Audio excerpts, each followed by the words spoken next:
Hello friends, welcome to my channel D story. আশা করছি সবাই ভালো আছেন ও সুস্থ আছেন। আমার আজকের রেসিপি আমলকি চাটনি। আমলকির মিষ্টি চাটনিটা তৈরি করতে কিন্তু খুব বেশি উপকরণ লাগবে না, আর অনেক দিন পর্যন্ত স্টোর করে রাখতেও পারবেন। এই সময় কিন্তু প্রচুর পরিমাণে বাজারে আমলকি কিনতে পাওয়া যায়, সারা বছর পাওয়া যায় না। এই রকম চাটনি বা আচার করে স্টোর করে রাখতে পারবেন। দেখে নিন আজকের রেসিপিটা, আশা করছি সবার খুব ভালো লাগবে। আমলকির আচার তৈরি করার জন্য আমি এখানে আমলকি নিয়ে নিয়েছি, আর আমলকিগুলোকে জলের মধ্যে ভিজিয়ে রেখেছি। আমি এখানে 11টা মতন আমলকি নিয়েছি। একটা বাটির মধ্যে দিয়ে দিচ্ছি গরম জল। জলটা ভালো করে ফুটিয়ে নেব, আর দিয়ে দিচ্ছি আমলকিগুলো সেদ্ধ করে নিচ্ছি। দিয়ে দিচ্ছি এর মধ্যে লবণ, সামান্য পরিমাণে লবণ দিলাম যাতে তাড়াতাড়ি সেদ্ধ হয়ে যায়। আর আমলকি সেদ্ধ হতে সময় লেগেছে 15 মিনিটের মতন। বেশ কিছুক্ষণ পরে আবারও ফিরে চলে এসেছি। এখন আমলকিগুলো খুব ভালো করে সেদ্ধ হয়ে গেছে, আর সেদ্ধ হয়ে গেলে ঠিক এইরকম ওপরটা ফেটে যাবে, আর আস্তে করে চাপ দিলেই কিন্তু এর বীজটা বেরিয়ে আসবে। প্রত্যেকটা বীজগুলো এরকমভাবে বের করে নিচ্ছি। অবশ্যই ঠান্ডা হয়ে গেলে কিন্তু বীজটা ছাড়াতে হবে, না হলে কিন্তু ছাড়ানো যাবে না খুব গরম অবস্থায়। আর আমলকি কিন্তু শরীরের পক্ষে খুবই ভালো। আমলকির মধ্যে আছে ভিটামিন সি, যা চুল, দাঁত আর ত্বক ভালো রাখে।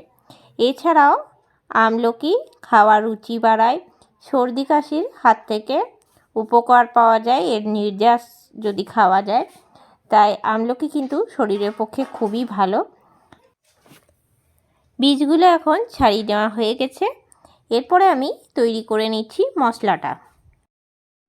কড়াই চাপিয়ে নিয়েছি, আর কড়াইয়ের মধ্যে প্রথমেই দিয়ে দিলাম 5 ফোড়ন দিলাম 2 চামচ। প্রথমে 5 ফোড়নটা ভেজে নিচ্ছি। তার সাথেই দিয়ে দিচ্ছি 3টে শুকনো লঙ্কা। শুকনো কড়াইয়ে আগে ভেজে নিচ্ছি। গ্যাসের ফ্লেমটা লো টু মিডিয়ামে করে 2 মিনিটের মতন ভেজে নিলাম। ঢেলে রাখছি একটা থালার মধ্যে। আবারও কড়াই চাপিয়ে নিয়েছি, দিয়ে দিলাম 2 চামচ গোটা ধনেটাও ভেজে নিচ্ছি শুকনো কড়াইয়ে।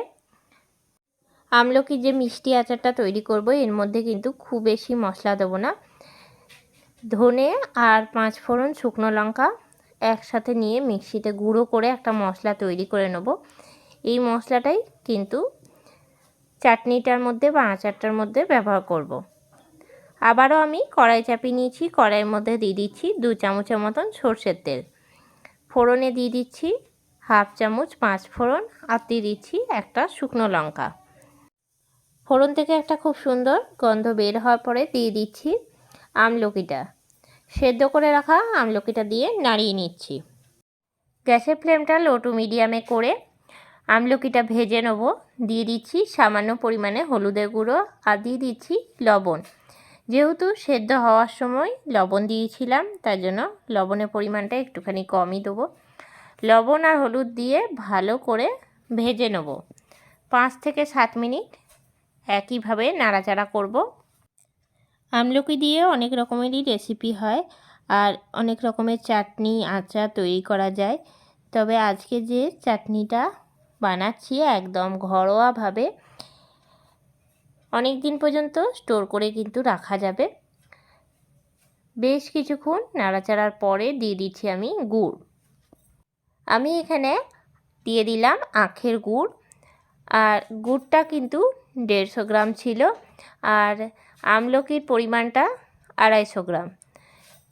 যদি আপনারা চান এর জায়গায় কিন্তু চিনিও দিতে পারেন, তবে আমলকিটা যদি খুব টক হয় তাহলে মিষ্টিটা একটুখানি বেশি দিতে হবে।